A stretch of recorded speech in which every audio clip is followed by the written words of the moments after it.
खुदा के दीन से रग़बत नहीं ताज्जुब है, खुदा के दीन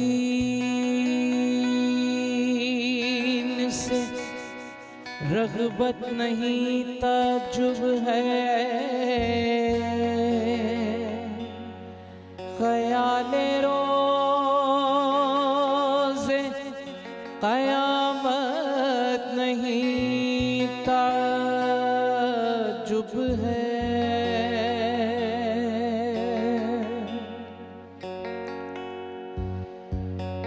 तेरे पास वक्त ग़ीबतों के लिए,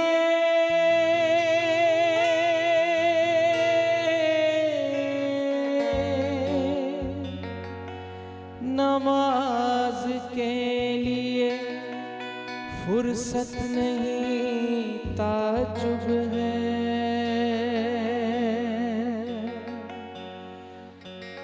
अल्लाह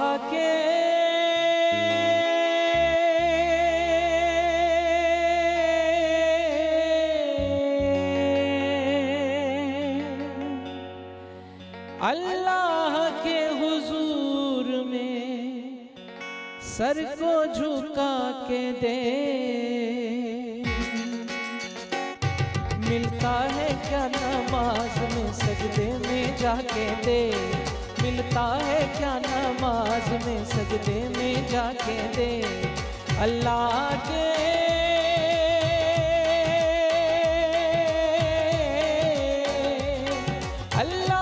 के हुजूर में सर को झुका के दे, मिलता है क्या नमाज में सजदे में जाके दे, मिलता है क्या नमाज में सजदे में जाके दे।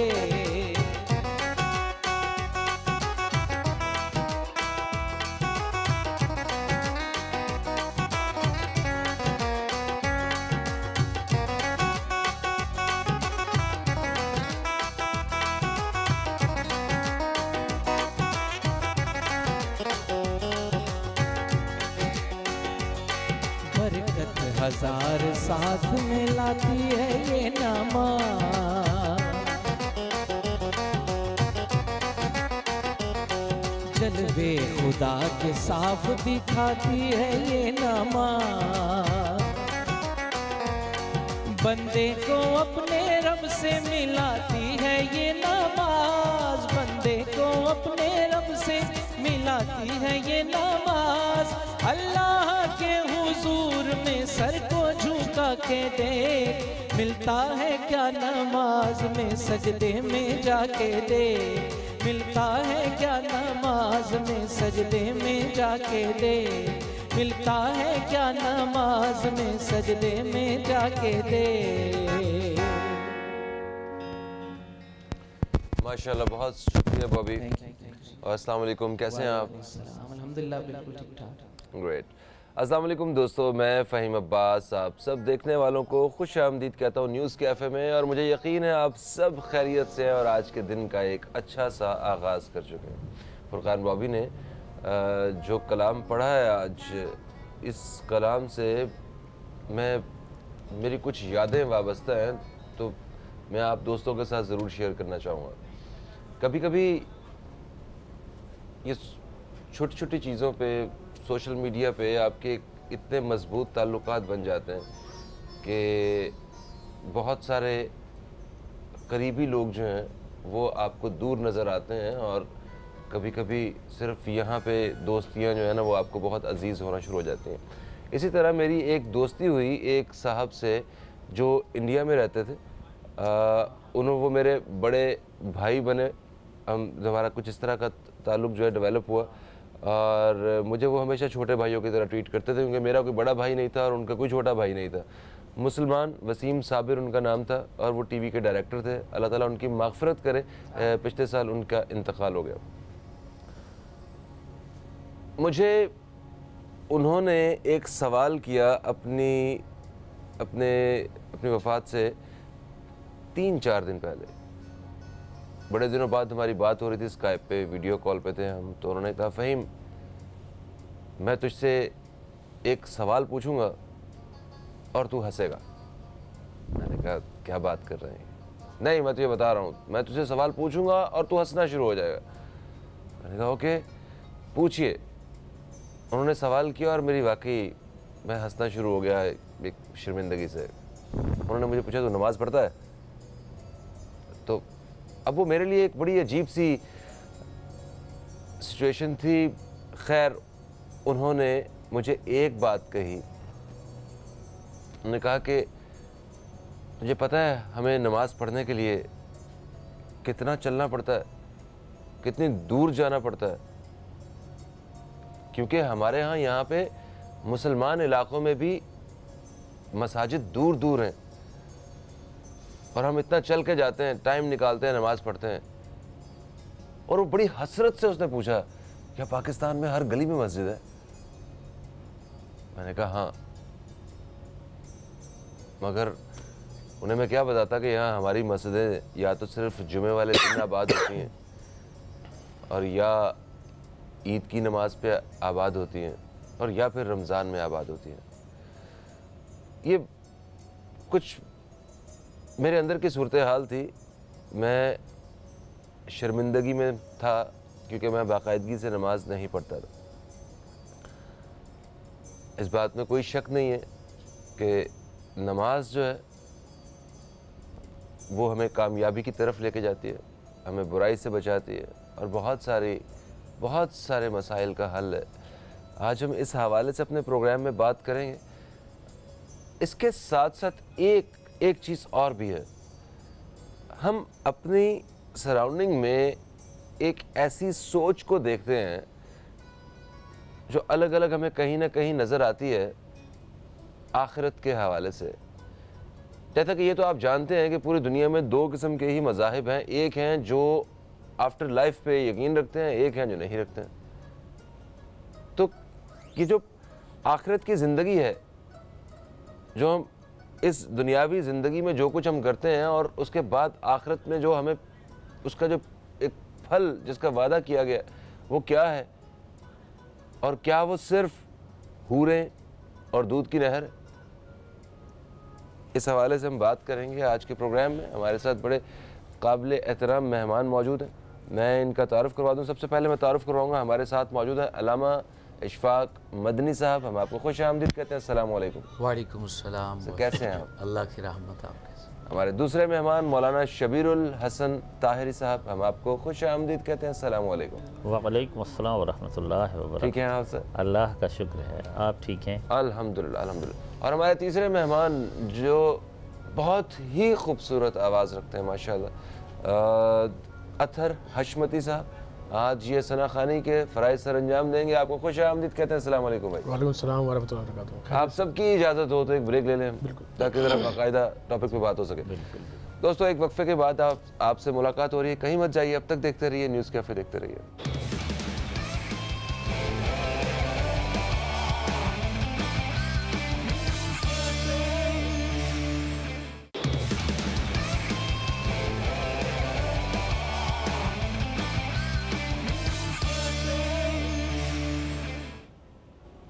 Welcome back. आप देख रहे हैं न्यूज़ कैफ़े, मैं हूं फ़हीम अब्बास और आज रमज़ान की मुनासबत से हमने जिस मौजू का इंतख़ाब किया है वो मैं आप दोस्तों को बता चुका हूं वक्फ़े से पहले। अक़ीदा आखिरत और नमाज की अहमियत, इस हवाले से हम बात करेंगे। ज़रा अक़ीदा आखिरत के हवाले से मैं चाहता हूं कि अपने मौजू को शुरू किया जाए। सबसे पहले मैं अल्लामा इशफाक मदनी साहब से दरख्वास्त करूँगा। अल्लामा साहब देखिए,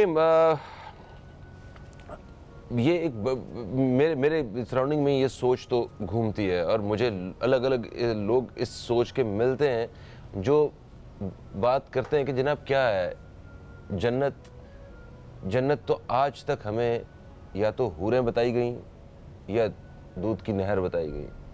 क्या इन 2 चीज़ों के लिए हम लोग, ये मैं बता रहा हूँ, लोगों की सोच बता रहा हूँ, कि इन दो चीज़ों के लिए जो है ना हमें ये सारा कुछ करना है। तो अब इस हवाले से बताइए कि ये आखिर ये कॉन्सेप्ट जो है आफ्टर लाइफ का एक मुसलमान के लिए ये है क्या? बिस्मिल्लाहिर्रहमानिर्रहीम। सबसे पहली बात तो ये है कि इंसान सोच और अमल का मजमूआ है। बेशक। और इसके तमाम आमाल बेहतर और बदतर होते हैं अपनी सोच के बेहतर और बदतर होने से। और हमारा रब हमें अच्छे अमल में देखना चाहता है।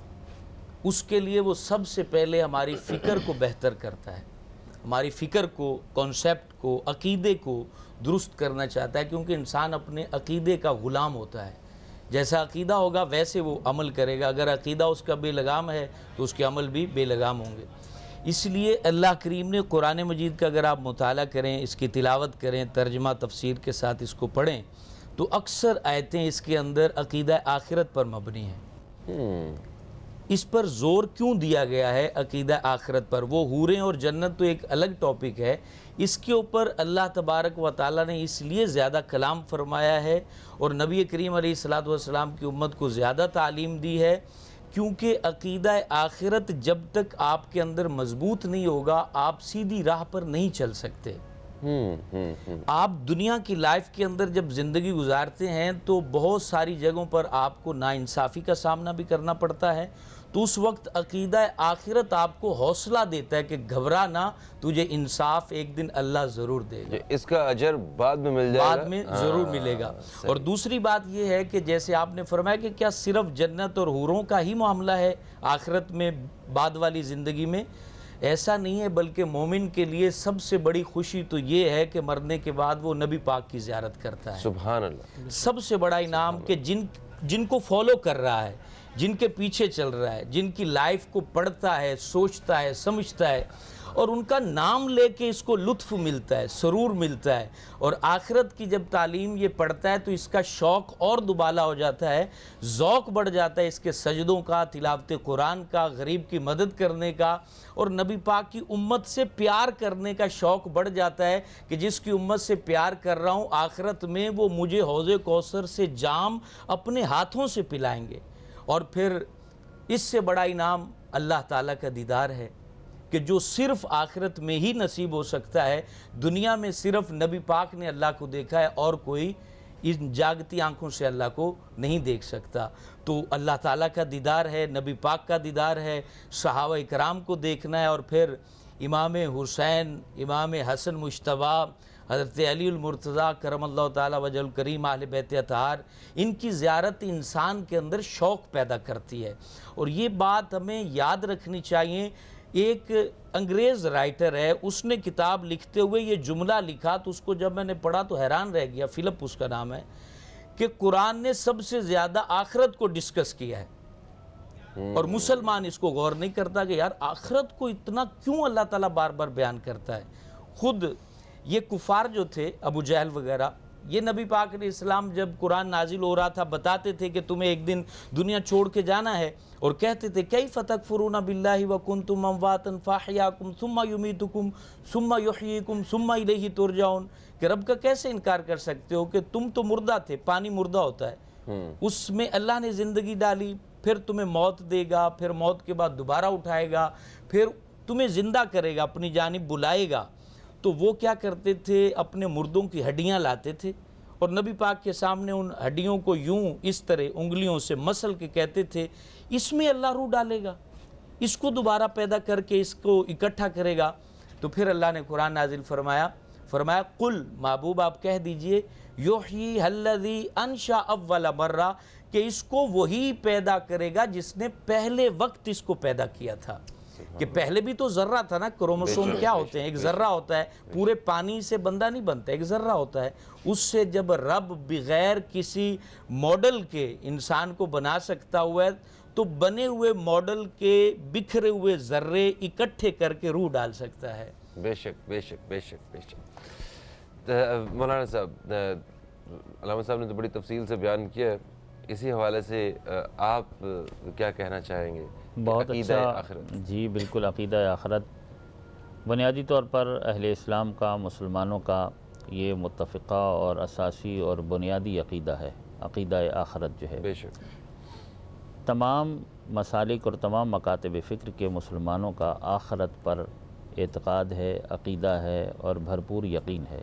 बल्कि न सिर्फ़ मुसलमानों का बल्कि दीगर जो समावी अदियान हैं वो भी आखरत के बारे में बिलीव रखते हैं और जज़ा व सज़ा पर एतक़ाद रखते हैं।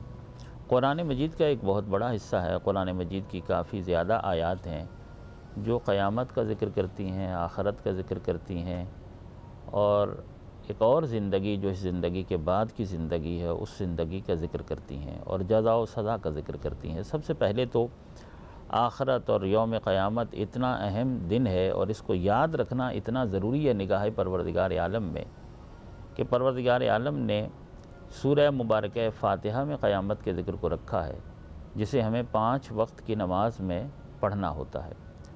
और एक मुसलमान दिन में नमाज़ों में तो सूरह अल-हम्द को पढ़े बग़ैर गुजारा नहीं है, वो तो पढ़नी ही पढ़नी है। तो कई एक मरतबा हम जब अपनी ज़बान पर सूरह मुबारक अल-हम्द की तिलावत करते हैं और मालिक यौमिद्दीन कहते हैं, तो ये अल्लाह हमें उसी क़यामत के दिन की और आखरत के दिन की याद दिला रहा है कि उससे गाफिल नहीं होना है, उसे नहीं भूलना है।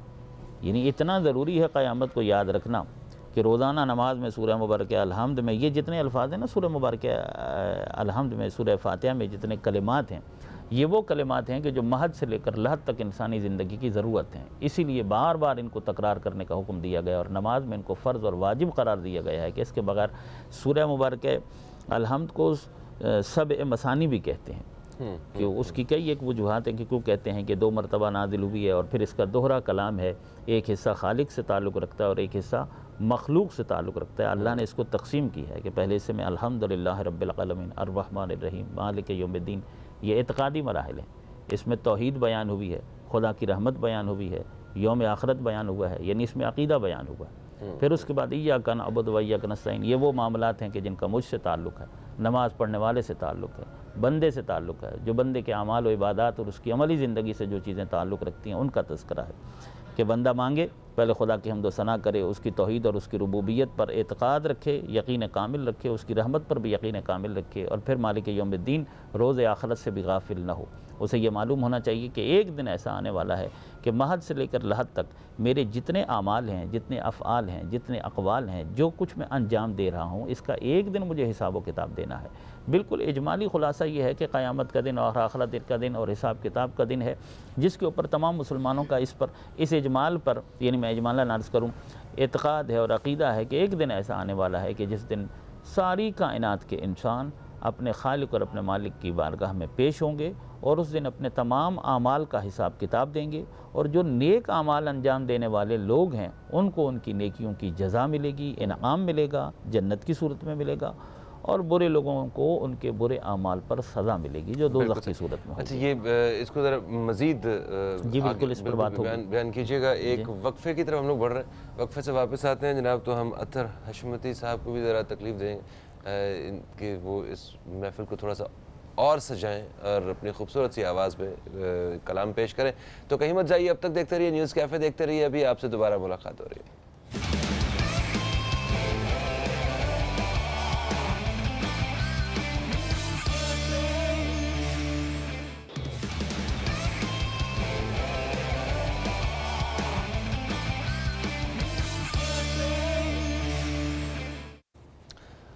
वेलकम बैक दोस्तों, आप देख रहे हैं न्यूज़ कैफ़े, मैं हूं फ़हीम अब्बास। आज जिस मौजू पे हम बात कर रहे हैं वो है अक़ीदा आखिरत और नमाज की अहमियत। अक़ीदा आखिरत के हवाले से अल्लामा अशफ़ाक़ मदनी साहब ने तफसील से बयान फरमाया और मौलाना शबीरुल हसन ताहरी साहब से इस हवाले से बातचीत का सिलसिला जारी था कि मेरे कान में एक आवाज़ आ गई कि ब्रेक ले ली जाए। तो ब्रेक से हम वापस आ चुके हैं, वापस हम मौलाना साहब के पास चलते हैं।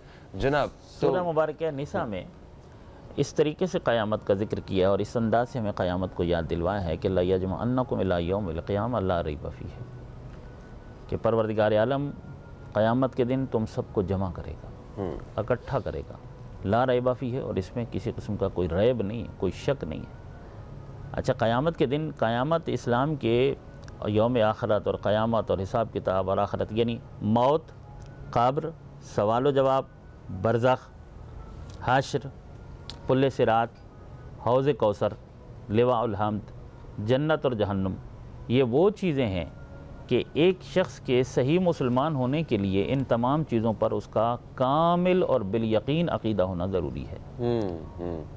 अगर कुछ जिस तरह अल्लाह की तौहीद पर अक़ीदा होना ज़रूरी है कि अल्लाह यकता है, अहद है, समद है, लम यलिद वलम युलद है, वलम यकुल लहू कुफुवन अहद है, जिस तरह अल्लाह को ला शरीक, ला ज़मान, ला मकान, ला महदूद, बेमिसल, बेनज़ीर मानना ज़रूरी है, उसी को माबूद व मसजूद मानना और क़दीम व क़ादिर मानना और खालिक व मालिक मानना, रब मानना, अल्लाह मानना कि उसके सिवा कोई लायक इबादत नहीं है।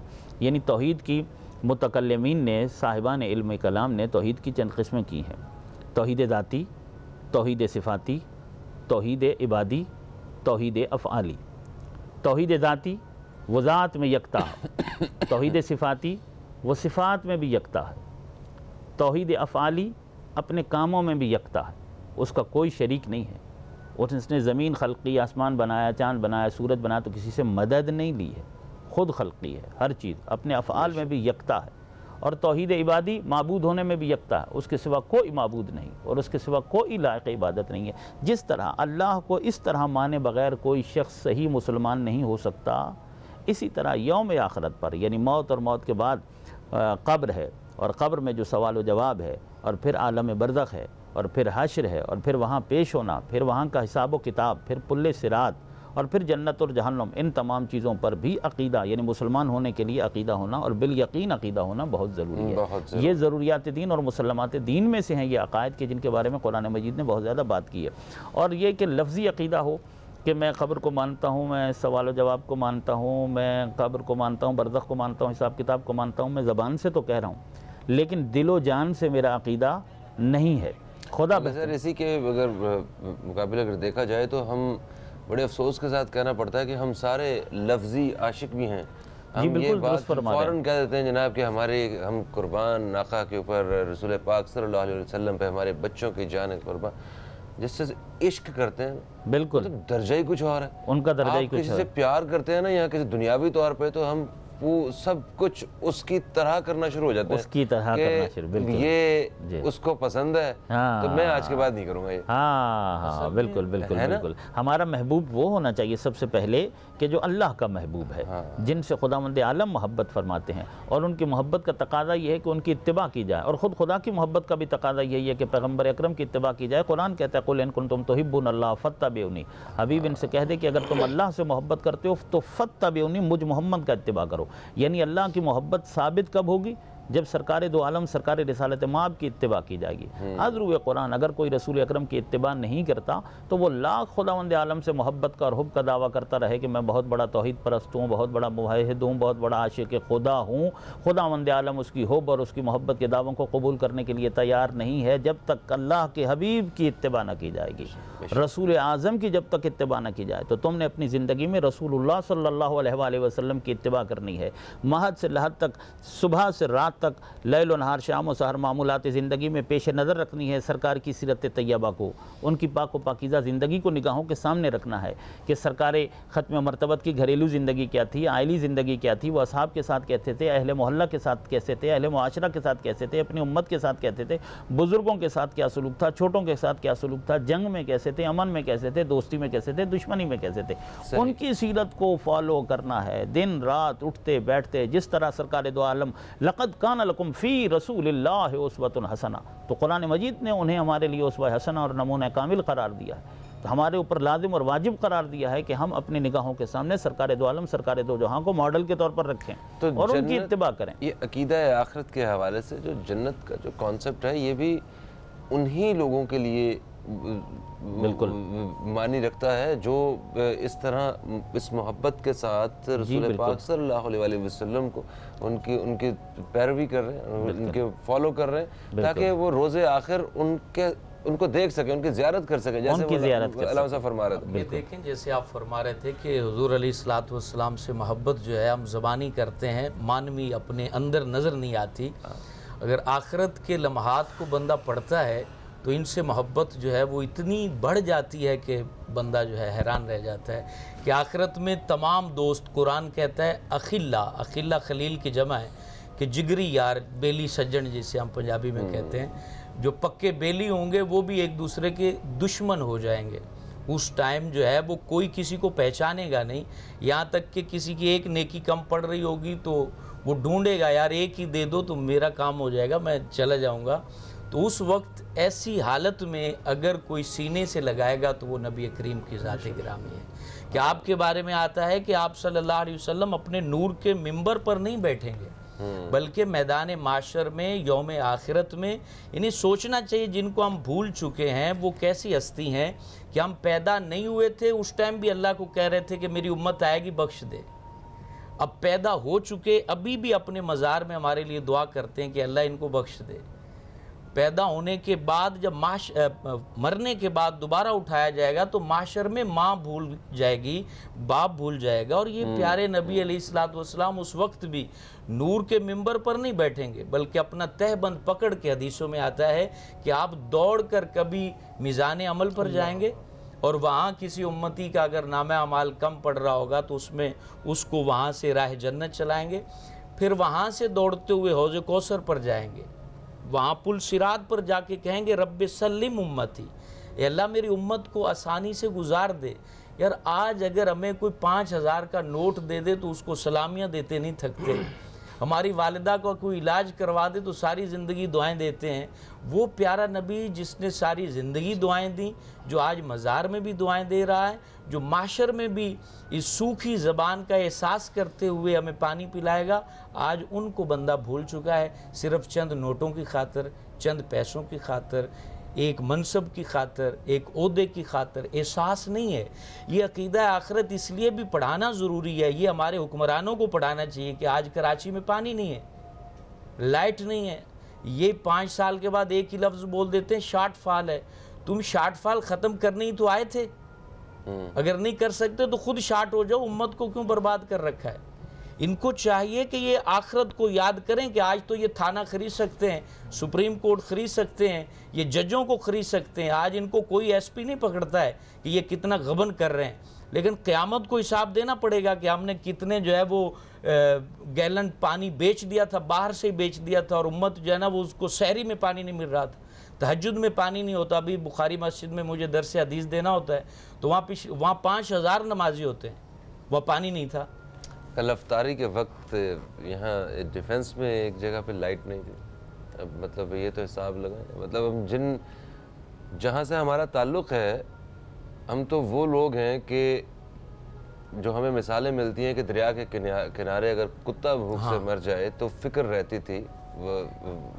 वक्त के जो जलसों में यही मिसालें दी जाती हैं। और यहाँ पे हमारे यहाँ आप देखिए पानी की बात कर रहे हैं, हमारे मिनरल वाटर, लोग दुनिया इस जगह पे पहुँच गई कि टैप वाटर में मिनरल वाटर दे रही है अपने शहरियों को, इस कदर सहूलत दे रही है। ठीक है, हम वही गंदा पानी भी जो है ना वो नहीं दे रहे, वो भी हमें खरीदना पड़ता है, पैसे दे, और रमज़ान में नहीं दे रहे। जी हाँ। और सिर्फ पंजाब में कुछ जगह हैं जहाँ पे पानी आज भी है, वाफिर मकदार में मौजूद है, और हम बड़े खुश हैं। हमें कभी एहसास नहीं होता उसका कि हम पानी कितना ज़ाया कर रहे हैं।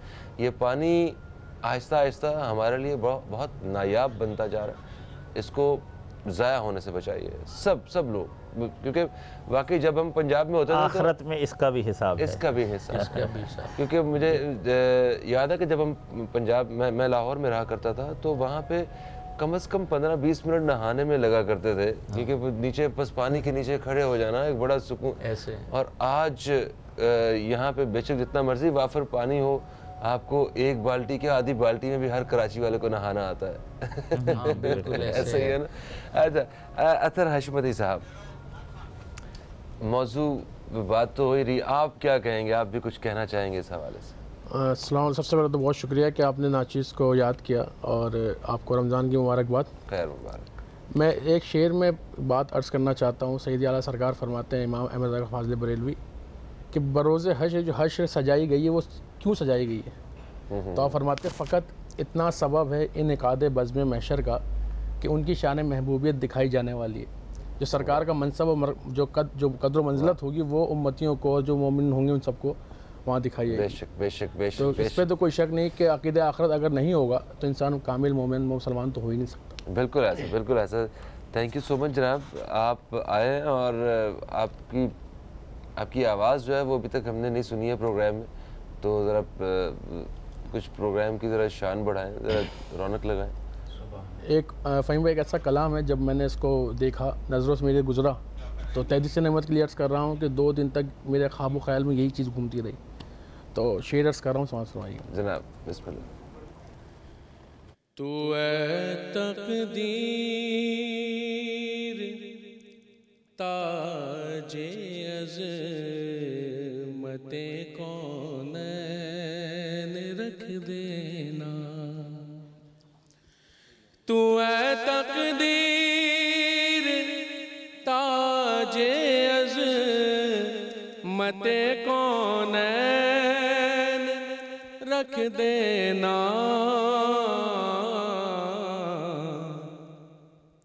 मेरे सर पर मेरे सरकार की नालैन रख देना, मेरे सर पर मेरे सरकार की नालैन रख देना।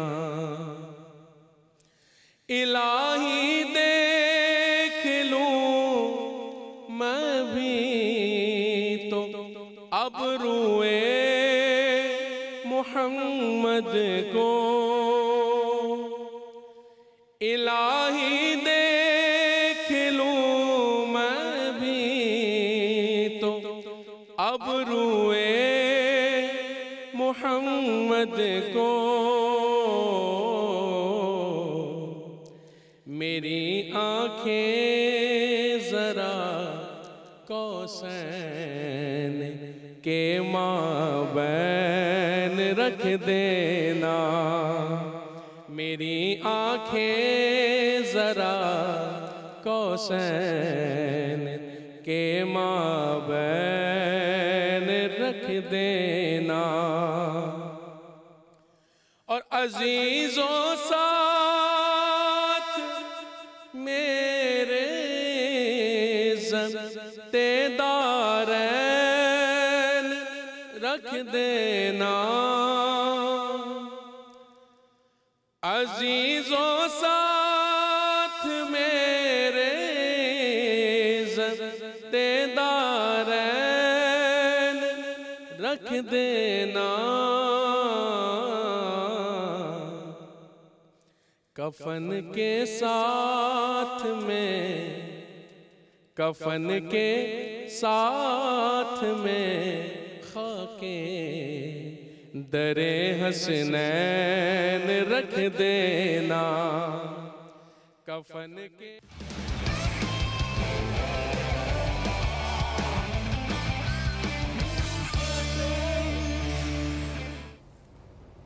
वेलकम बैक दोस्तों, आप देख रहे हैं न्यूज़ कैफ़े। मैं हूं फ़हीम अब्बास और हमारा मौजू है आज का अक़ीदा आखिरत और नमाज की अहमियत। अक़ीदा आखिरत के हवाले से अभी बातचीत का सिलसिला जारी है। बहुत सारी मुफीद बातें हम जान रहे हैं अपने मेहमानों से।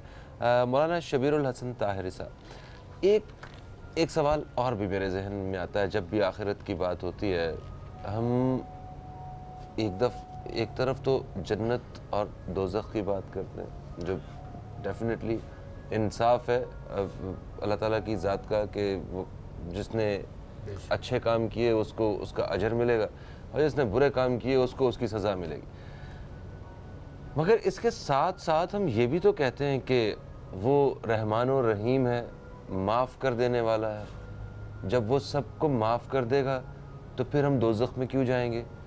और जब रसूल पाक सल्लल्लाहु अलैहि वसल्लम अपनी सारी ज़िंदगी, सारी इबादत में वो सिर्फ़ रो रो के यही दुआ करते रहे कि मेरी उम्मत को बख्श देना, तो फिर वो दोज़ख में मुसलमान क्यों जाएंगे? और जो मुसलमान जो गलत करते हैं, जिन्होंने ये सब कुछ किया हुआ है, तो वो फिर कैसे जन्नत में चले जाएंगे अचानक? तो कुछ इस तरह की मिली जुली वो बहुत बेहतरीन और बहुत खूबसूरत सवाल है और बहुत अहम तरीन सवाल है आपका। असल में जो दीन इस्लाम की इमारत है ये 2 सुतूनों पर कायम है। एक सुतून का नाम है उसूल दीन और दूसरे सुतून का नाम है फ़ुरूक़ दीन। उसूल दीन में 5 चीज़ें हैं, तौहीद, आदिल, नबूवत, इमामत, क़यामत। ये 5 वो चीज़ें हैं कि जिनके ऊपर अक़ीदा रखना है। इनका ताल्लुक़ फ़िक्र के साथ है, नज़र के साथ है, और इंसान की जो 2 चीज़ें हैं ना, रूह और जिस्म, इनका ताल्लुक़ रूह के साथ है।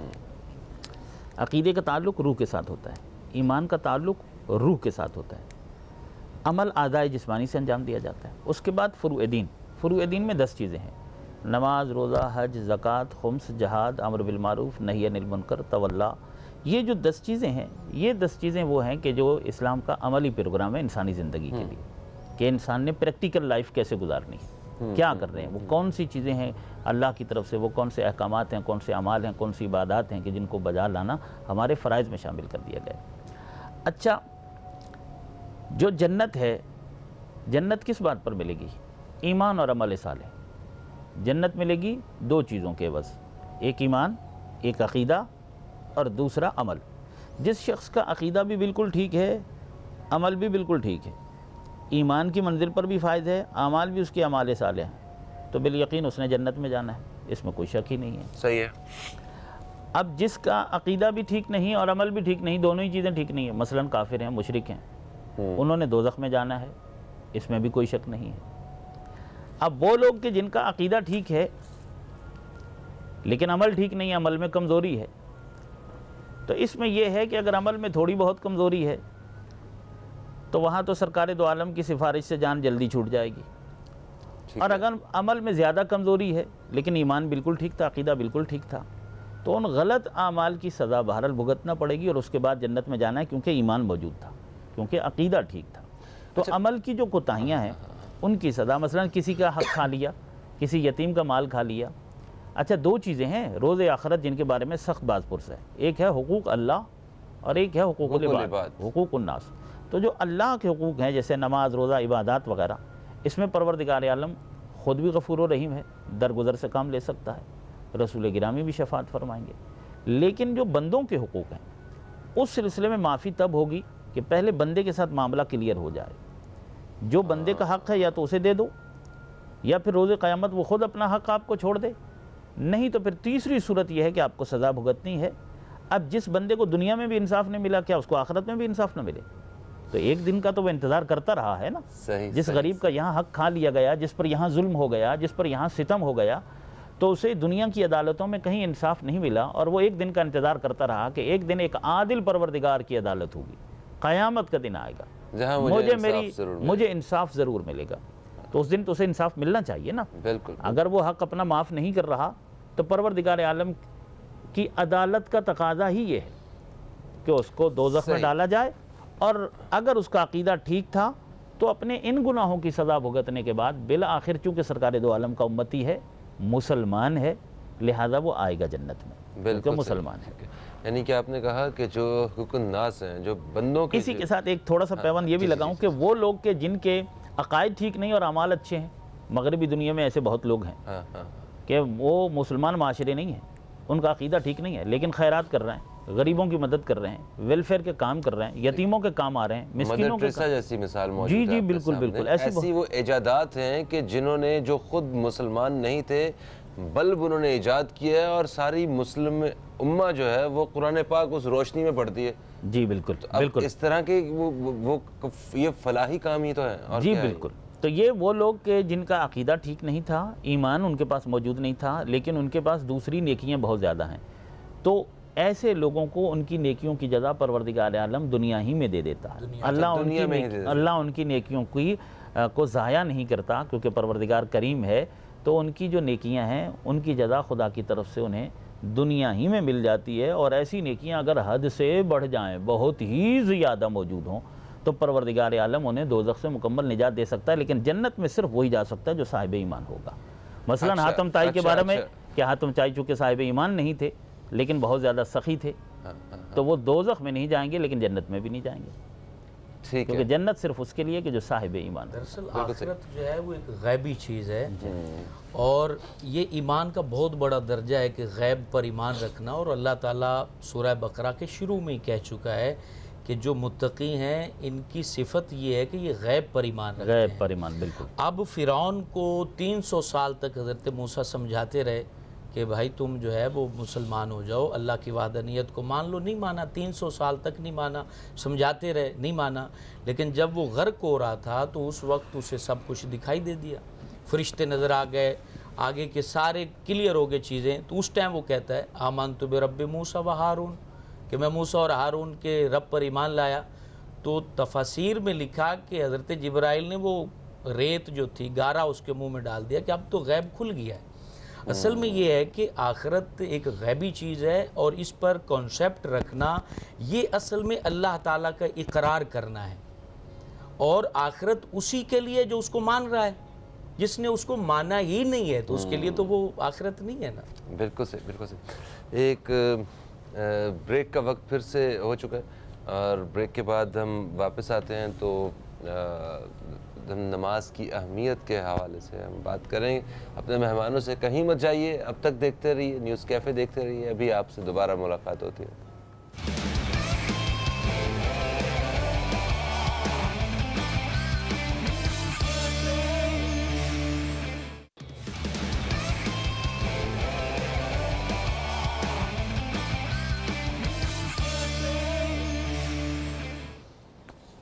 वेलकम बैक दोस्तों, आप देख रहे हैं न्यूज़ कैफ़े। मैं हूं फ़हीम अब्बास और आज का हमारा मौजू है अक़ीदा आखिरत और नमाज की अहमियत। अच्छा मौलाना साहब, आपकी तरफ मैं आऊँगा। जब एक तरफ ये कहा जाता है कि हर काम जो भी हम करते हैं वो अल्लाह की मर्ज़ी से हो रहा है, ठीक है, सब कुछ, क्योंकि हमारी अपनी कोई मर्ज़ी नहीं है, सब कुछ ऊपर वाले की मर्ज़ी से हो रहा है, तो फिर ये अच्छाई और बुराई जो है ये भी ऊपर वाले की मर्ज़ी से ही हो रही होगी। बहुत अहम तरीन सवाल आपने पूछा है और ये पूछना चाहिए। तो मैं वाज़ेह करता चलूँ कि मज़हब अहले बैत का, मज़हब इमामिया का ये अक़ीदा नहीं है कि जो कुछ भी हम करते हैं वो खुदा की तरफ से है। यानी इस सिलसिले में मुख्तलिफ़ नज़रियात हैं, मुफव्विदा हैं, अशाइरा हैं, इमामिया हैं। इमामिया का ये अक़ीदा नहीं है कि हम अच्छा करें या बुरा करें तो वो खुदा करवा रहा है हमसे। इंसान न तो मजबूर महज़ है और ना ही फ़ाइल मुख्तार है, बल अम्रुन बैन अल अमरैन, ये अम्र दो अमरों के बीच में है, कुछ मुख्तार भी है, कुछ मजबूर भी है। मजबूर इस तरह है कि मैं चाहूँ कि सूरज मगरिब की तरफ से तुलू हो जाए, मशरिक़ की तरफ गुरूब हो जाए, तो नहीं हो सकता, तो यहाँ मैं मजबूर हूँ। लेकिन मैं जो अपने आमाल अंजाम दे रहा हूँ तो यहाँ मुझे इख्तियार दे दिया है, परवरदिगार आलम ने हमें इख्तियार दे दिया। इन्ना हदैनाहु सबीला इम्मा शाकिरा व इम्मा कफूरा, सूरह मुबारक दहर में कहा, हमने इंसान को सबील दिखा दी, हिदायत कर दी, रास्ता बता दिया, इम्मा शाकिरा व इम्मा कफूरा। उसके बाद अब इसको इख्तियार है कि ये हमारे उसी रास्ते पर चल कर साबित कदम रह कर हमारा शाकिर बंदा बन जाए, शुक्राने नेमत करने वालों में से हो जाए, या उस रास्ते को छोड़कर कुफरान नेमत करने वालों में से हो जाए। अल्लाह ने मजबूर नहीं किया, ला इकराह फिद्दीन, दीन में कोई जबर नहीं है, ज़बरदस्ती नहीं है। परवरदिगार आलम ने इंसानों की हिदायत के लिए रोज़ अव्वल ही से बड़ा कामिल एहतमाम फरमाया। एक तो मोहताज हिदायत की तख्लीक से पहले हादी को ज़मीन पर भेजा, हज़रत आदम अलैहिस्सलाम सबसे पहले आ गए, हिदायत करने वाला पहले आ गया, जिनकी हिदायत ज़रूरत है वो बाद में आएंगे। फिर मुसलसल अम्बिया को भेजा, कभी भी अपनी ज़मीन को हुज्जत खुदा से खाली नहीं रखा, और फिर हिदायत की ज़िम्मेदारी ख़ुद ले ली। इन्ना अलैना लल हुदा व इन्ना लना लल आखिरत वल ऊला, कि दुनिया और आखिरत ये दोनों हमारी हैं और इनका कंट्रोल भी हमारे पास है, दुनिया का भी और आखिरत का भी, और तुम्हें हिदायत देना और राह बताना और रास्ता बताना ये हमारी ज़िम्मेदारी है, लेकिन रास्ते पर चलना तुम्हारी ज़िम्मेदारी है। रास्ता बताना हमारी ज़िम्मेदारी है, रास्ते पर कायम रहना, चलना तुम्हारी ज़िम्मेदारी है। अगर हर कुछ खुदा ही करवा रहा है तो फिर तो जन्नत और जहन्नम किस बात की जन्नत और जहन्नम। अगर मेरे जो भी गुनाह मैं कर रहा हूँ वो खुदा ही करवा रहा है तो फिर खुदा को क्या हक पहुँचता है कि वो मुझे दोज़ख में डाल दे, क्योंकि उसी की वजह से तो सब कुछ हो रहा है कि मैं जो कुछ कर रहा हूँ उसी की मर्ज़ी से कर रहा हूँ, उसी के इरादे से, हमारी अपनी है, उसके इरादे से कर रहा हूँ, उसके इख्तियार नहीं। अल्लाह आदिल है, अगर मेरे बुरे अमाल में और मेरे गुनाहों में खुदा शरीक होता तो फिर खुदा मुझे अदाब ना देता, और अगर देता तो फिर अपने आप को भी देता, लेकिन ये नहीं हो सकता। अल्लाह ने जन्नत और जहन्नुम बनाई है तो अल्लाह आदिल है ना, अल्लाह आदिल करेगा ना परवरदिगार आलम। जी हाँ, जी हाँ, जी। तो लिहाजा जो नेक लोग होंगे उनको जन्नत में भेजा जाएगा, जो बद लोग होंगे उनको दोज़ख में डाला जाएगा। बिल्कुल सही। कॉलर हमारे साथ हैं, शामिल करेंगे। अस्सलाम वालेकुम जी, कौन है हमारे साथ? वालेकुम अस्सलाम जी, मैं सिद्दीकी अर्ज़ कर रहा हूँ। कैसे हैं ज़्यादा करीम साहब, खैरियत से हैं? मैं बिल्कुल ठीक ठाक हूँ सिद्दीकी साहब, आप कैसे हैं? ठीक हैं अल्हम्दुलिल्लाह। तकरीबन कोई 28 मिनट 46 सेकंड से मैं होल्ड कर रहा हूँ, तो मुझे उम्मीद है कि सादों नहीं तो चौथाई तो वक्त आप मुझे अरे अरे अरे अरे माफ़ी चाहते हैं जनाब, 28 मिनट तो मैं आपको नहीं दे सकता, मगर आप जो कहना चाहते हैं आधा भी नहीं, चौथाई नहीं नहीं नहीं नहीं, आप बिल्कुल जी कहिए। हाँ, मुझे ये बताइए कि क्या जब कोई वादा खिलाफी करता है तो क्या वो अकीदा आखिरत को जो है वो मानता है, या इसका मतलब है वो इंकारी हो गया? वादा खिलाफी, ये वादा खिलाफी मेरी मतलब है फ़हीम अब्बास साहब से। ये फ़हीम अब्बास साहब अगर वादा खिलाफी करते हैं, झूठा वादा करते हैं, झूठ तो बहुत हार्श वर्ड हो जाएगा, वादा खिलाफी थोड़ा लाइट वर्ड है। अगर फ़हीम अब्बास साहब जो है वो वादा खिलाफी करते हैं तो क्या वो अकीदा आखिरत के मुमकिन है या मानते हैं? अरे मुझे बिल्कुल कोई समझ नहीं आई। अच्छा ठीक है, कभी बात करते हैं जनाब। वादा खिलाफी मेरी लाइफ में क्या आ सकती है, मैं तो हर एक को कॉल बैक भी करता हूँ। अच्छा खैर, कभी मसरूफियत की वजह से, हाँ, अगर कभी हो सकता है कभी वादा किया हो और पूरा ना हो सका हो, तो भाई जिन जिन लोगों से कभी ऐसा हुआ है उनसे ये हाथ जोड़ के माफ़ी मांगता हूँ भाई, क्योंकि आप लोगों की माफ़ी जो है ना मेरे लिए ज़्यादा अहम है। और वैसे मैं ऐसा हूँ नहीं, जो मुझे जानते हैं वो मेरे बारे में ज़्यादा बेहतर बता सकते हैं। खैर, अच्छा, नमाज की अहमियत के हवाले से हम बात करेंगे। ये बात कुरान पाक में बार बार कही गई, नमाज बेहयाई से रोकती है ना? बिल्कुल। तो मगर बेहयाई हमें इतनी आम नज़र आती है, और मज़े की बात यह है कि बहुत सारे ऐसे लोग जो नमाज भी अदा करते हैं वो भी बेहयाई से नहीं रुक रहे हैं। तो इस बारे में क्या कहेंगे, और बेहयाई एक्चुअली है क्या? दरअसल नमाज जो बेहयाई से रोकती है, इसको समझने के लिए अगर मोमिन इस बात को समझ ले कि नमाज मोमिन की मेराज है, अगर इसको डीपली समझ ले कि मैं नमाज पढ़ रहा हूँ, मैं किससे बातें कर रहा हूँ, मैं किसकी तस्बीह बयान कर रहा हूँ, मैं किसके आगे झुक रहा हूँ, जब अपने बातिन और ज़ाहिर दोनों के साथ कामिल तरीके से बंदा अल्लाह के हुजूर हाजिर हो जाएगा, तो फिर बेहयाई तो दूर की बात है, वो छोटे छोटे गुनाह भी नहीं करेगा।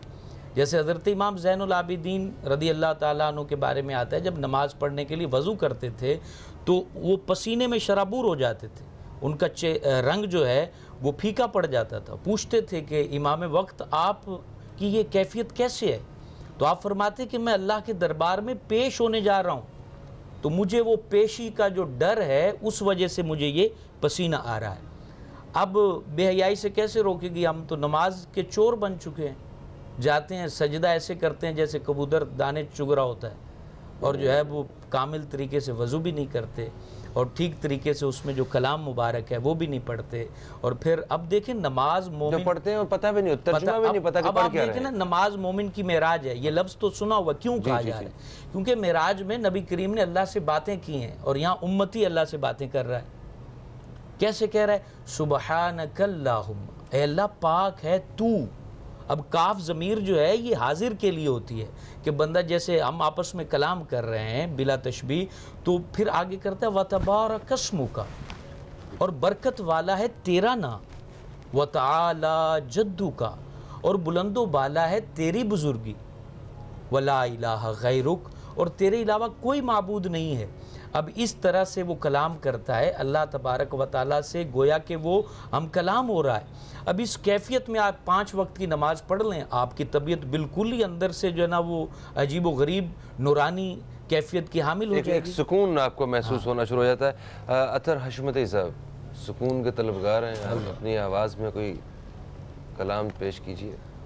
अकायद आखिरत के हवाले से बात हो रही है, तो इसी हवाले से कलाम पेश कर रहा हूँ। 3 से 4 शेर पेश कर रहा हूँ। तुम्हारा नाम मुसीबत में जब लिया होगा, तुम्हारा नाम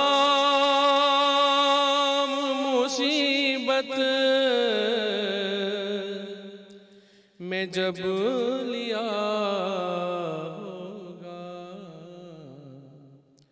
हमारा बिगड़ा हुआ काम बन गया होगा। अजीज बच्चे को माँ जिस तरह तलाश करे, खुदा गवाह है यही हाल आपका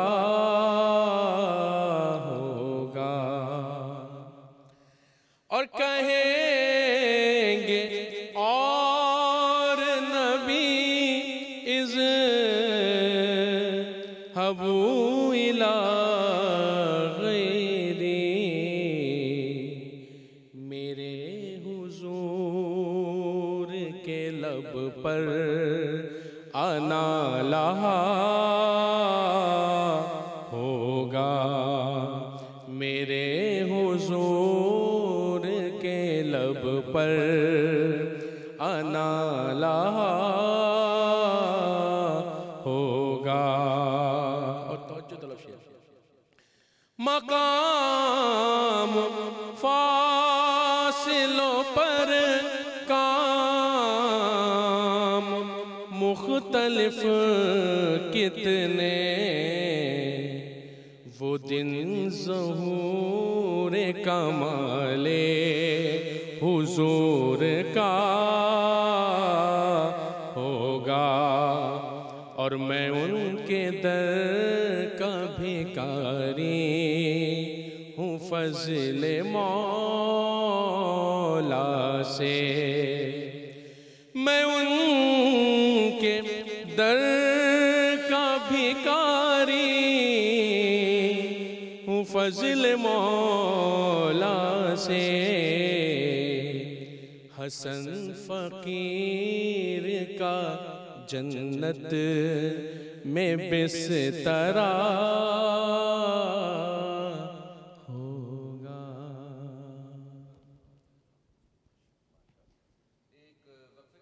अपनी खिदमत में दोबारा से हाजिर होते हैं, कहीं मत जाइए, अब तक देखते रहिए न्यूज़ कैफ़े, देखते रहिए।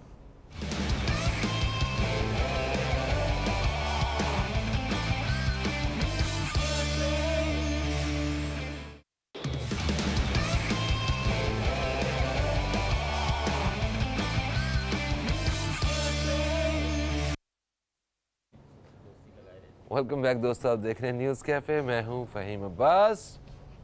वक्फे से पहले अतर हशमती साहब ने एक खूबसूरत सा कलाम पेश किया, यकीनन आप सब लोगों को भी पसंद आया होगा। हम आज जिस मौजू पे बात कर रहे हैं, मौजू है अक़ीदा आखिरत और नमाज की अहमियत। अक़ीदा आखिरत के हवाले से हमने प्रोग्राम के पहले हिस्से में काफ़ी तफसीलन बात की है। आप दोस्त भी सवाल कर सकते हैं, उसके लिए हमारा नंबर है 0213512345 और अभी इस वक्त जो हम बात कर रहे हैं वो नमाज की अहमियत के हवाले से बात कर रहे हैं। मैंने वक्फे से पहले मैंने अल्लामा साहब से ये सवाल किया था कि नमाज बेहयाई से रोकती है, तो वो बेहयाई हमें फिर भी माशरे में नज़र आती है, इसका जवाब इन्होंने तफसील से दिया। अभी हम यही सवाल जो है वो मौलाना साहब के सामने पेश करते हैं ताकि आप इसे किस तरह देखते हैं और इसे किस तरह जवाब देंगे। सबसे पहले तो मैं नमाज के हवाले से ये अर्ज़ करूँगा कि ये माह मुबारक के रमज़ान नमाज़ों का, इबादतों का महीना है और इस महीने में तमाम मुसलमान नमाज की ऐसी पक्की आदत डालें कि रमज़ान के बाद भी ज़िंदगी की आखिरी सांस तक हमारी कभी नमाज क़ज़ा न हो। नमाज का सैकड़ों मरतबा कुरान मजीद में हुक्म आया है और नमाज वो है कि पहली वही के साथ ही पैगम्बर अकरम ने नमाज पढ़ी है, बल्कि पैगम्बर गिरामी की हयात मुबारक से पता चलता है कि वो ऐलान नबूवत से पहले भी नमाज जैसी इबादत को बजा लाया करते थे। अब उसकी शक्ल सूरत कुछ भी हो सकती है, अंदाज़ कुछ भी हो सकता है, लेकिन नमाज जैसी इबादत पैगम्बर गिरामी इजहार रिसालत और ऐलान नबूवत से पहले, और पहली वही आई और फिर घर में तशरीफ़ लाए, जमात कायम हुई और जनाब खदीजा और अमीरुल मोमिनीन हज़रत अली अलैहिस्सलाम ने पैगम्बर के पीछे नमाज़ पढ़ी, पहली ही नमाज बाजमात। तो नमाज हमेशा से है और नमाज ही में हमें अक़ीदा आखिरत भी याद दिलाया गया, जैसा कि मैंने पहले भी अर्ज़ किया है कि बार बार नमाज हमें आखिरत की तरफ मुतवज्जह कर रही है। मालिक यौमिद्दीन के एक दिन ऐसा है कि जिस दिन हमने अपने खालिक और अपने मालिक और अपने माबूद की बारगाह में पहुँचना है। अस्सलातु अमूदुद्दीन, नमाज दीन का सुतून है। अस्सलातु मेराजुल मोमिन, नमाज मोमिन की मेराज है। सूरह मुबारक मोमिनून में यूँ कहा कि क़द अफ़लहल मोमिनून अल्लज़ीना हुम फ़ी सलातिहिम ख़ाशिऊन। फ़लाह है उन मोमिनों के लिए कि जो अपनी नमाज़ों में, क़द अफ़लहल मोमिनून अल्लज़ीना हुम फ़ी सलातिहिम ख़ाशिऊन, कि जो नमाज़ों में खुशू करने वाले हैं, खुशू के साथ जो नमाज़ अदा करने वाले हैं। फिर एक पूरी फ़हरिस्त है, लेकिन पहली चीज़ जो बयान की है वो नमाज है। वो जो आपने कहा इन्न सलात तन्हा अनिल फ़हशाए वल मुनकर, बित्तहक़ीक़ नमाज रोकती है फ़हशा से और मुनकर से, हर किस्म की बुराइयों से नमाज रोकती है। और एक मकाम पर यूँ कहा गया कि आप या अय्युहल्लज़ीना आमनू इस्तईनू बिस्सब्र वस्सलात, कि सब्र से और नमाज से मदद हासिल करो, इस्तिआनत हासिल करो। ऐसा साहिबान ईमान, सब्र से मुराद रोज़ा भी ली गई है, यानी सब्र का जो भी मफ़हूम हो सकता है उसमें एक चीज़ रोज़ा भी है। और नमाज तो वादे है सलात, कि सलात से मदद हासिल करो। तो सलात से हमने क्या मदद हासिल करनी है? सलात से हमने यही मदद हासिल करनी है कि सलात के ज़रिए से अपनी ख्वाहिशात और अपनी शहवात हैवानी और नफसानिया पर कंट्रोल हासिल करो, काबू हासिल करो, अल्लाह के करीब हो जाओ। नमाज असरात मुरतब करेगी तो ये फ़ायदा हमें हासिल हो जाएगा। अगर महज लफ्ज़ी तकरार रहेगी तो ये फ़ायदा हासिल नहीं होगा। सिर्फ़ एक महज फ़र्ज़ तो अदा हो गया, नमाज हमने पढ़ी अल्लाह की बारगाह में, फ़र्ज़ अदा हो जाता है। नमाज इस हद तक कि हम गुनाह से बच गए, ठीक है ना, कि हम आए, हमने नमाज पढ़ी, जैसी भी नमाज पढ़ी, बहरहाल इतना है कि हमारा फ़रीज़ा अदा हो गया और हम गुनाह से बच गए। लेकिन अगर हम ये चाहते हैं कि ये नमाज हमें वो फ़वाइद भी अता करे, असरात मरतब करे, हमें मानवियत अता करे, हमें रूहानियत अता करे, हमें ज़ुहद व तक़वा परहेज़गारी का मलका अता करे, यानी हमारे लिए वो सिपर और वो ढाल और वो मानवी क़ुव्वत अता करे कि जो बुराइयों से रोकती है और हम इस काबिल हो जाएं कि हम बुराइयों से परहेज़ कर सकें, तो उसके लिए फिर हमें वैसी ही नमाज़ पढ़नी पड़ेगी कि जैसी नमाज हमें ख़ुद पाक हस्तियों ने बताई है। पैगम्बर आज़म सल्लल्लाहु अलैहि वसल्लम ने और अहले बैत अताहर और मासूमीन अलैहिस्सलाम जिस तरह की नमाज हमें बताई है कि नमाज को सिर्फ लफ्ज़ों का तकरार नहीं करना। नमाज में हम जो कुछ पढ़ रहे हैं सबसे पहले उसका तर्जमा, उसके मायनी, उसके मफ़ाहीम, और फिर ये जहन में हो कि अब्द माबूद किस बारगाह में खड़ा है, किस सारी कायनात के बादशाहों का जो बादशाह है, मैं उसके दरबार में और उसकी बारगाह में हाजिर हूँ, मैं उससे हम कलाम हूँ कि जो मेरा खालिक है, मेरा मालिक है, और चंद घड़ियों के बाद, चंद लम्हों के बाद, चंद दिनों के बाद मैंने उसकी बारगाह में हाजिर हो जाना है।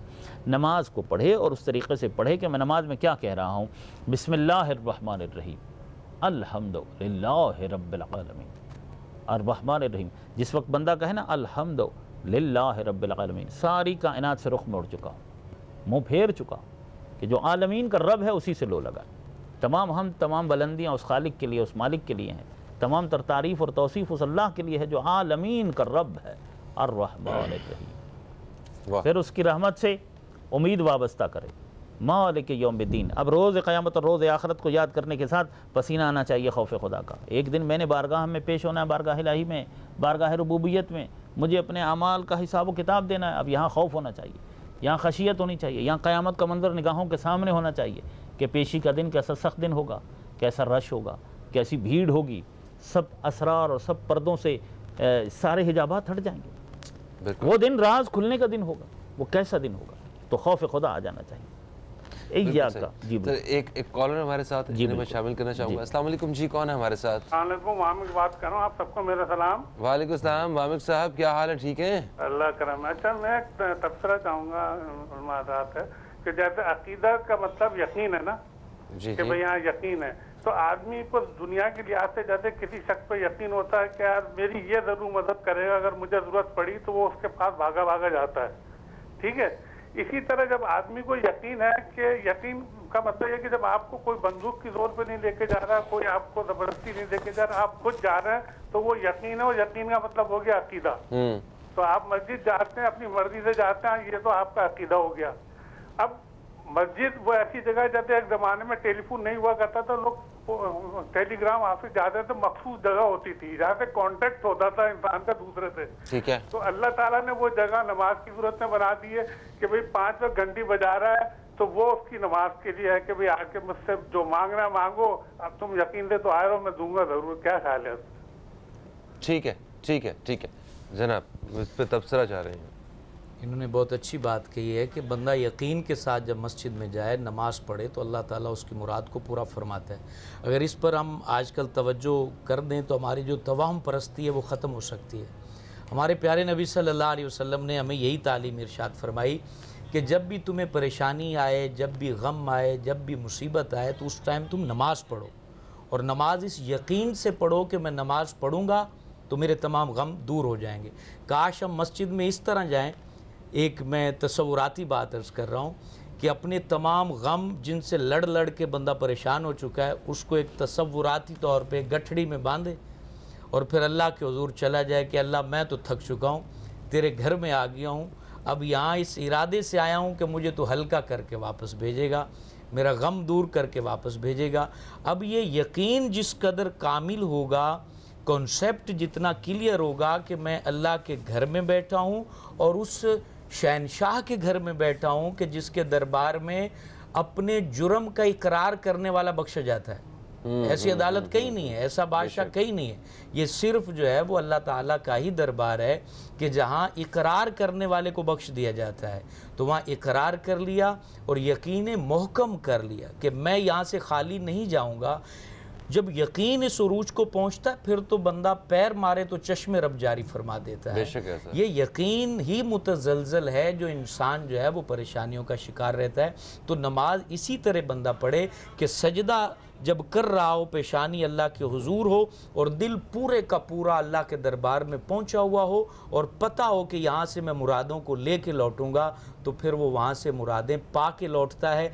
अगर उसको ज़ाहिरी मादियत ना भी मिली तो रब रूहानियत की वो मुराद दे देता है कि जो उसके सुख चैन का ज़रिया बनती है। वाह, बेशक, क्या खूब बात की ना आपने कि ये वो अदालत है जहाँ सबको इंसाफ मिलता है, और ऐसा इंसाफ कि इंसान अच्छाई का सोचे और सवाब मिलना शुरू है ना, बुराई का सोचे तो वो उसका रोक दिया जाता है, फरिश्तों को रोका जाता है कि नहीं, जब तक करे ना उस टाइम तक लिखना नहीं है। वाह, यहाँ तक कि रूह का, अल्लाह का जो रहमान होना है, जो नमाज में हम बार बार पढ़ते हैं, उसकी आप इस हदीस के अंदर एक झलक आप देख सकते हैं कि सहाबा बैठे थे और कहा कि कोई हदीस सुनाइए। एक साहबी खड़े हुए कहते मैंने हुजूर से ये सुना है कि जो मरने से 1 साल पहले तौबा कर लेता है अल्लाह उसको बख्श देता है।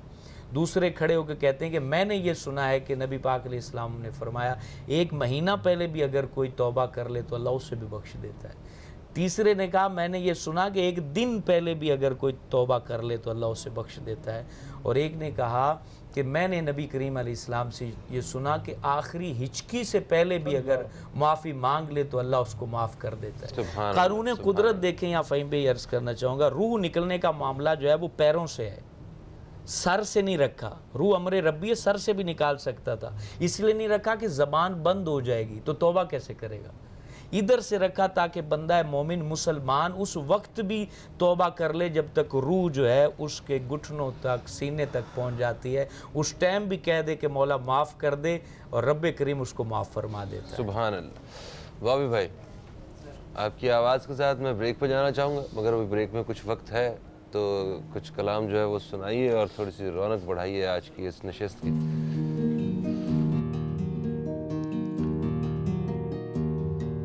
कभी है हकीकते मुंतज़र नज़र आ लिबासे मजाज में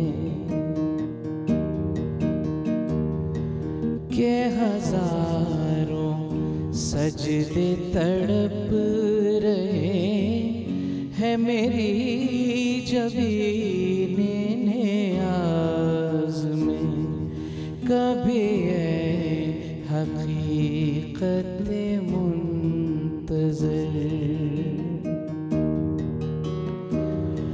तू बचा बचा के ना रख इसे, तेरा आईना है वो आईना के शिकस्ता हो तो अजीज तर है निगाह आईना साज में। कभी है हकीकत मुंतज़र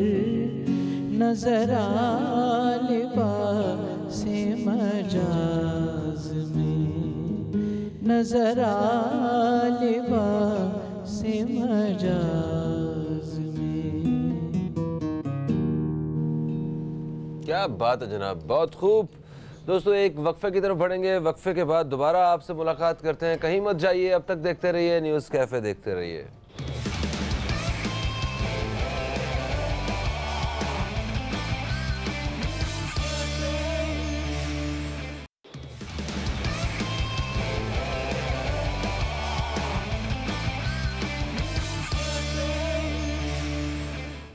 वेलकम बैक दोस्तों, आप देख रहे हैं न्यूज़ कैफ़े। मैं हूं फ़हीम अब्बास और आज जिस मौजू पे हम बात कर रहे हैं, आज की इस नशिस्त रखी है जिस हवाले से, वो है अक़ीदा आखिरत और नमाज की अहमियत।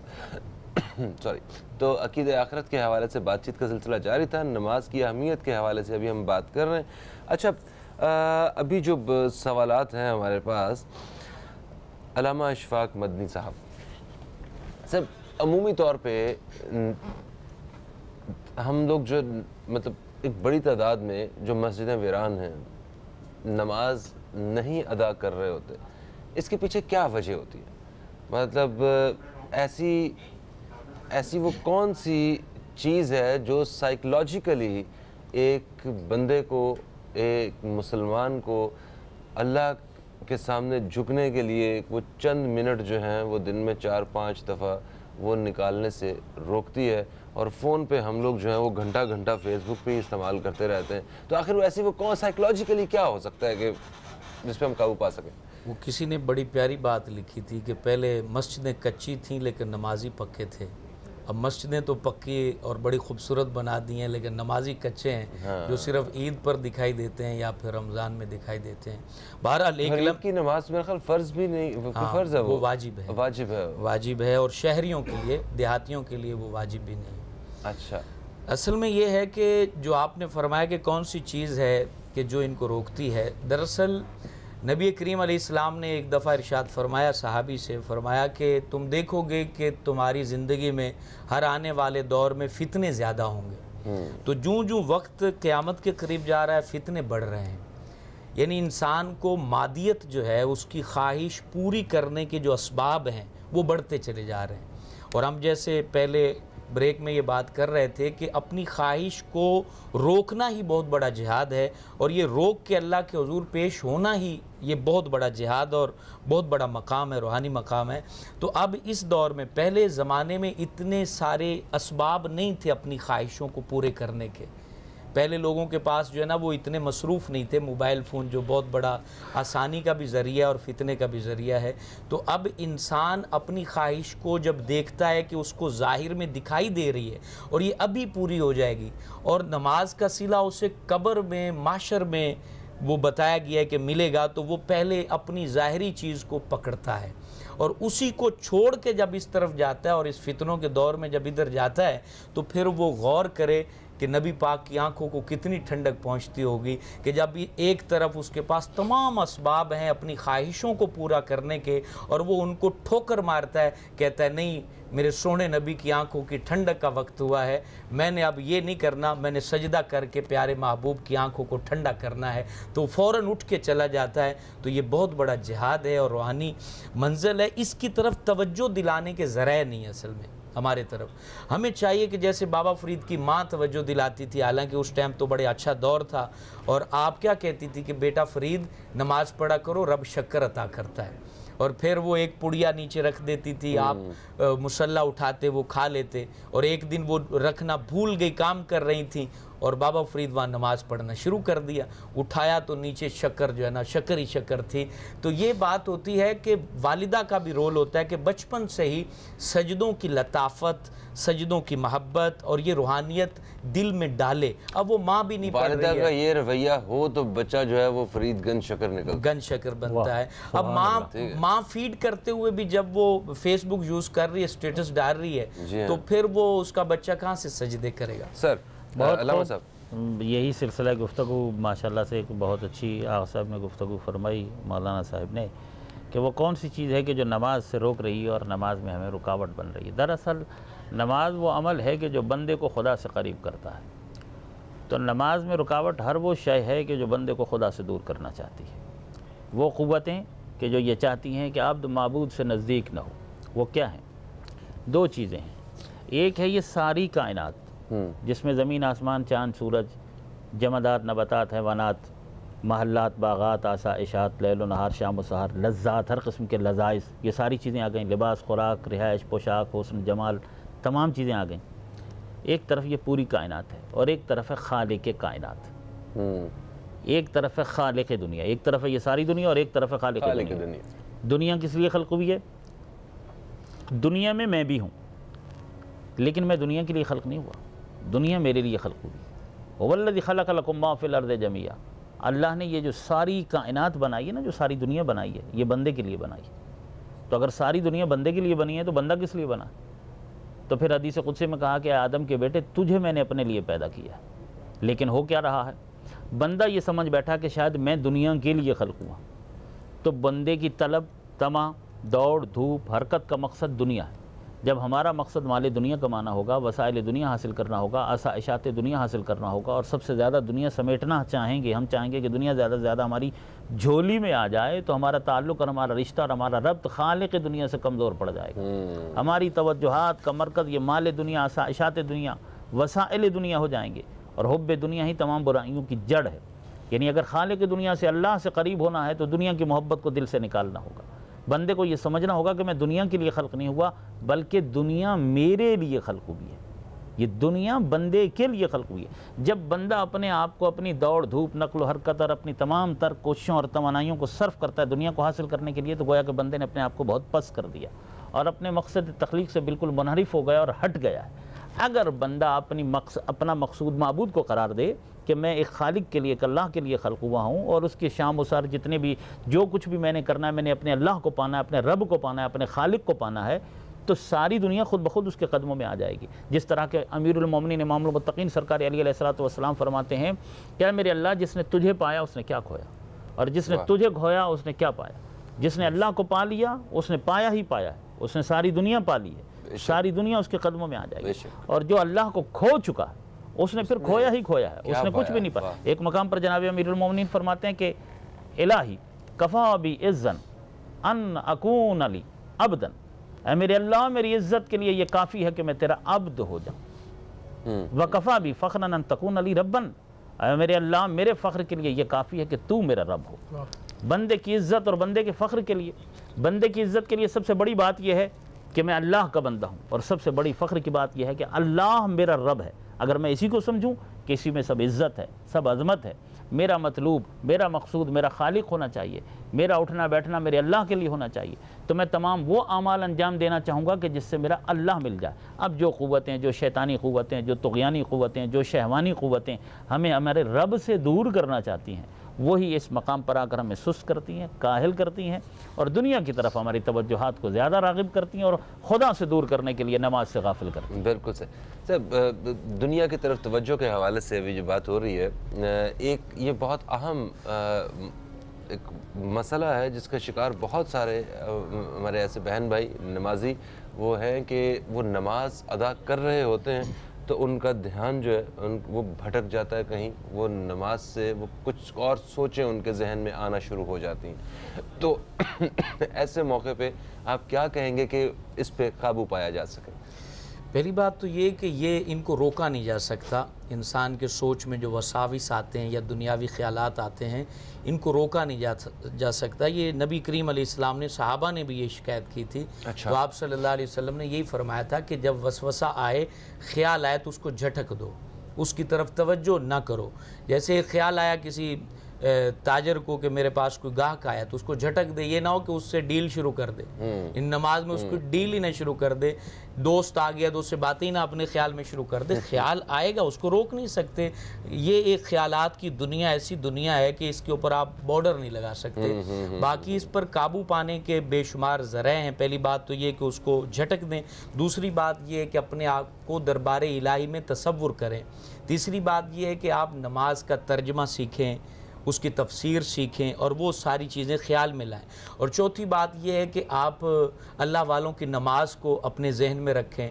हज़रत इमाम अली मकाम ने कहाँ नमाज़ पढ़ी कि उस वक्त अपने तमाम जो है अहबाब शहीद हो चुके हैं, लाशें उनकी बिखरी पड़ी हैं, खून में जो है वो करबला की रेत जो है वो भर चुकी है, और उस हाल में भी वो अल्लाह के दरबार में पेश हो रहे हैं, अपनी गर्दन रख रहे हैं, और उसी हालत में उनकी जो है वो सर उनके तन से जुदा किया जा रहा है। ये चीज़ें ख्याल में लाए। हज़रत उमर की बात ख्याल में लाए कि वो मेहराब में नमाज़ पढ़ा रहे हैं तो उनके पेट के अंदर अबू लोलो फ़िरोज़ ने खंजर मार दिया था। हज़रत अली की नमाज़ को ख्याल में लाए कि उनको भी नमाज की हालत में शहीद किया गया। तो उन लोगों ने एक तीर निकालने वाली भी, हाँ, फिर आपको जो है ना वो जंग के दौरान तीर लग गया था, तो आपने कहा कि ऐसा करें, मैं नमाज पढ़ता हूँ, उस टाइम जो है वो ये तीर निकाल लेना। अब वो यानी नमाज में इतने गुम हो जाते थे, अल्लाह जल्ला वाला के हुजूर इतने पेश हो जाते थे कि वो तीर निकाल लिया गया, उनको पता भी नहीं चला। सुभान अल्लाह, सुभान। तो ये चीज़ें जब हमारी तवज्जो में रहेंगी तो फिर नमाज अपने तमाम लताइफ हमें अता करेगी। बिल्कुल सही। Thank you so much. आज अच्छी गुफ्तगू रही, मैंने भी बहुत कुछ सीखा। यकीनन हमारे जो नाजरीन हैं इस टेलीविज़न के उस पार, वो भी आज हमें सुनते रहे होंगे और उन्होंने भी काफ़ी मुफीद बातें जानी होंगी। जो हमारी जो सारी गुफ्तगू रही उसका हासिल ये है कि हमें अपने बच्चों को नमाज की तरफ राग़िब करना है, और किसी भी तरह उन्हें कोशिश करनी है कि वो इस तरफ आएँ और उनका दिल लगे नमाज़ पढ़ने की जानिब। नंबर 2, एक चीज़ मैं कहना चाहूँगा कि नमाज पढ़ते हुए देख के मुझे ज़िंदगी में एक दफ़ा कुछ लोगों को नमाज़ पढ़ते हुए देख के मुझे दुख हुआ था। वो दुख का लफ्ज़ मैंने इसलिए इस्तेमाल किया कि सड़क के इस पार मस्जिद थी, बीच में कोई 50-60 फुट की सड़क होगी, और सड़क के बिल्कुल साथ एक सफ़ें बिछा के वहाँ पे जमात से नमाज अदा की जा रही थी। वजह क्या थी कि जो नमाज ये पढ़ रहे थे वो मस्जिद उस फ़िरके की नहीं थी। दुख हुआ था मुझे। हमें नमाज अल्लाह ताला से बातचीत करना, अल्लाह ताला से हम कलामी को नमाज कहते हैं, तो हमें ये सारे नमाज के तरीके, अज़ान, वज़ू के तरीके, इन सारी चीज़ों से निकल के सिर्फ़ अल्लाह ताला से हम कलामी कीजिए, और लोगों से इस बारे में गिले शिकवे, नाराज़गियाँ, लड़ाइयाँ, झगड़े और तफ़रक़े, फ़र्क जो हम इनको ख़त्म कीजिए। अल्लाह ताला रमज़ान के, इस माह रमज़ान मुबारक के सदक़े हम सब की इबादतें कबूल फ़रमाए और हमें ऐसा मुसलमान बना दे जैसा वो चाहता है। फुरकान अतर हशमती साहब, आपकी आवाज़ के साथ, आपके कलाम के साथ मैं अपने अज़ीज़ नाज़रीन से इजाज़त चाहूँगा। इंशाअल्लाह आप दोस्तों से फिर मुलाकात होगी। तब तक के लिए खुदा हाफ़िज़। पाकिस्तान जिंदाबाद। बिस्मिल्लाह। करम मांगता हूँ, अता मांगता हूँ, इलाही मैं तुझसे दुआ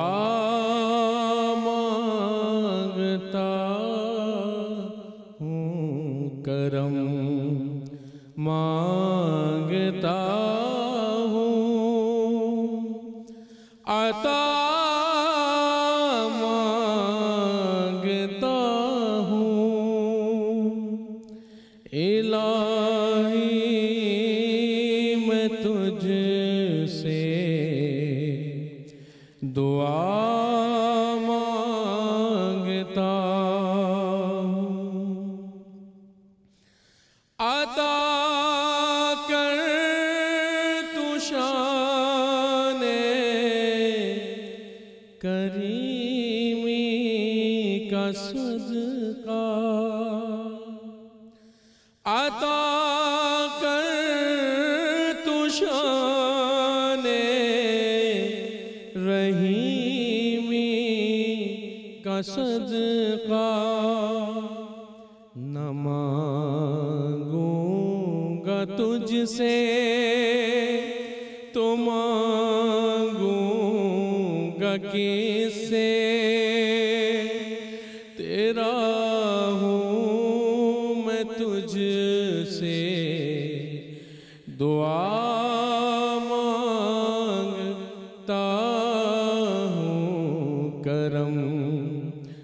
मांगता हूँ, अता मांगता हूँ। इलाही मैं तुझसे दुआ मांगता हूँ। वतन के भड़कते शरारे बुझा दे, इसे तू क़ुव्वत का गुलशन बना दे। मैं अमनो अमा की रिदा मांगता हूँ। इलाही